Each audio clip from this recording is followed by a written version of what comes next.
130 বছরের অপেক্ষার অবসান। শুক্রবার নবনির্মিত চেনাব সেতুতে গড়াবে রেলের চাকা, খুলে যাবে জম্মু ও কাশ্মীরের রেল ব্যবস্থার নয়া দিগন্ত। আরও কাছে চলে আসবে জম্মু ও শ্রীনগর। কাশ্মীর উপত্যকায় আরও সহজ হবে যোগাযোগ। বাক্কাল ও জম্মু বারামুল্লা লাইনের মাঝে চেনাব নদীর ওপর সেতু তৈরির পরিকল্পনা 2002 সালে। কোঙ্কণ রেলওয়ে কর্পোরেশনের তত্ত্বাবধানে 2017 সালে শুরু হয় সেতু নির্মাণের কাজ। 2022 সালে শেষ হয় নির্মাণ। 2024 সালে চেনাব সেতুতে শুরু হয় ট্রায়াল রান।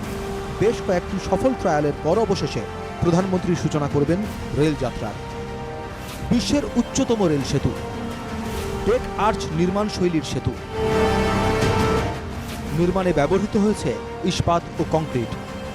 সেতুর মোট দৈর্ঘ্য 1315 মিটার। সেতু 13.5 মিটার চওড়া। সেতুর উচ্চতা 359 মিটার। সেতুতে 17 স্প্যান রয়েছে। দীর্ঘতম স্প্যান 467 মিটার। সেতু নির্মাণে খরচ হয়েছে প্রায় 150 কোটি টাকা। জম্মু ও কাশ্মীরের রেল পরিষেবার গতি আরও বৃদ্ধি করতে কৌশলগত সিদ্ধান্ত নিয়েছে রেল মন্ত্রক। নর্দার্ন রেলওয়ের অধীনে নতুন জম্মু ডিভিশনের যাত্রা শুরু হয়েছে 1 জুন। এরই মধ্যে শুক্রবার উধামপুর শ্রীনগর বারামুল্লা রেলপথের সূচনা করবেন প্রধানমন্ত্রী। প্রায় 44,000 কোটি টাকা ব্যয়ে উপত্যকা জুড়ে বসানো হয়েছে রেলপথের জাল। দেশের বাকি অংশের সঙ্গে রেলপথ জুড়ে যাবে কাশ্মীর উপত্যকায়। সারা বছর মিলবে রেল পরিষেবা। উধামপুর শ্রীনগর বারামুল্লা 272 কিলোমিটার রেলপথ। রেলপথে রয়েছে 36 সুড়ঙ্গ। সুড়ঙ্গ পথের দূরত্ব 119 kilometre.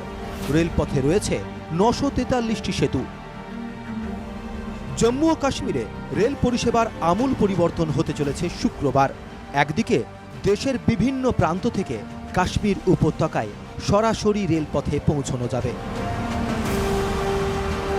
Bureau report, NKTV Bangla.